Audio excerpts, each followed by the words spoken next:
Hello दोस्तों, कैसे हो। आज आपको कहानी सुनाएंगे राजा मोरध्वज की। बिसल सिंह राजा लोहागढ़ में राज करते थे और उनके 5 लड़कियां थी। 4 की शादी हो चुकी थी, एक पद्मावती कुंवारी थी। एक दिन उनके घर में कोई प्रोग्राम था। प्रोग्राम में उसकी सभी लड़कियां और सब परिवार इकट्ठा हुआ था। तो पद्मावती आपस में अपनी बहनों के साथ बात कर रही थी। बात करते करते पद्मावती ने कहा कि सब अपने अपने भाग का खाते हैं और सबका प्रारब्ध है, अपना अपना प्रारब्ध के हिसाब से सबको जन्म मिलता है। और राजा के कोई लड़का नहीं था, लड़कियां थी। राजा को इस बात से और चुभन हुई, इस बात को सुन कर के सब अपना अपना भाग के खाते हैं और प्रारब्ध के हिसाब से सबको जन्म मिलता है। इस बात से राजा को चिढ़ हो गई और उसने जो पद्मावती के लिए ऐसा लड़का, ऐसा वर देखने की सोची। पशु हो, पखेरू हो, कुछ भी हो, मैं इसका भाग देखना चाहता हूँ, इसके प्रारब्ध कैसे है वो सब देखना चाहता हूँ। और नाई ब्राह्मण को उसके रिश्ते के लिए भेज देते हैं। कहते हैं कि कोई अच्छा लड़का नहीं देखना, नहीं तो तुम्हें फांसी तोड़ दी जाएगी। अब नाई ब्राह्मण सोचते सोचते जाते हैं और वो वहाँ नगरी से बाहर निकलते हैं तो बन के अंदर जैसे ही जाते हैं, रास्ते के अंदर एक बीमार मोर पड़ा था। वो मोर इस हालत में था, ना चल सकता था ना उड़ सकता था। तो उनको पता नहीं क्या सूझा, पंडित और नाई को, दोनों उस मोर को उठा लाए कि महाराज हम ये मोर लेके आए हैं, ये बीमार है। राजा बड़ा खुशी हुआ और पद्मावती की शादी उस मोर के साथ कर दी।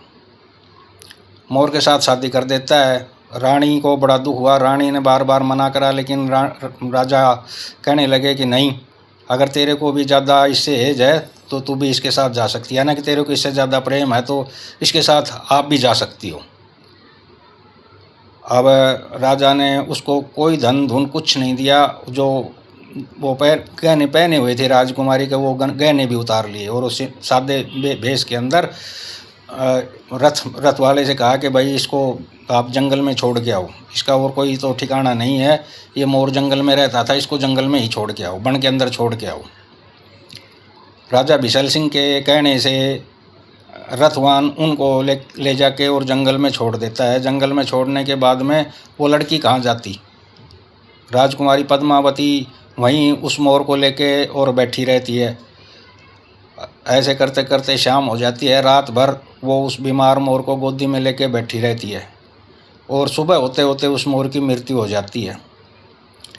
मोर की मृत्यु होने के बाद के अंदर वो राजकुमारी पद्मावती उसको गोदी में लेके और ज़ोर ज़ोर से विलाप करने लग जाती है और बहुत ज़ोर ज़ोर से रोती है कि भगवान मेरे साथ ये क्या हुआ। कुछ समय पश्चात उधर से महादेव पार्वती जी जा रहे थे। महादेव जी ने देखा कि एक लड़की रो रही है। माता पार्वती कहने लगी कि महाराज इस दुखिया का दूर करो। तो भोलेनाथ कहने लगे कि इस संसार के अंदर तो सब दुखी हैं, किस किस का दुख दूर करोगे, चलो। बोले नहीं महाराज, इसका दुख दूर करो। अब माता पार्वती की हट के कारण भोलेनाथ को वहाँ आना पड़ता है और कहता है बच्ची क्या परेशानी है, क्या बात है, क्यों रो रही हो, इस मोर को क्यों गोदी में ले रखा है।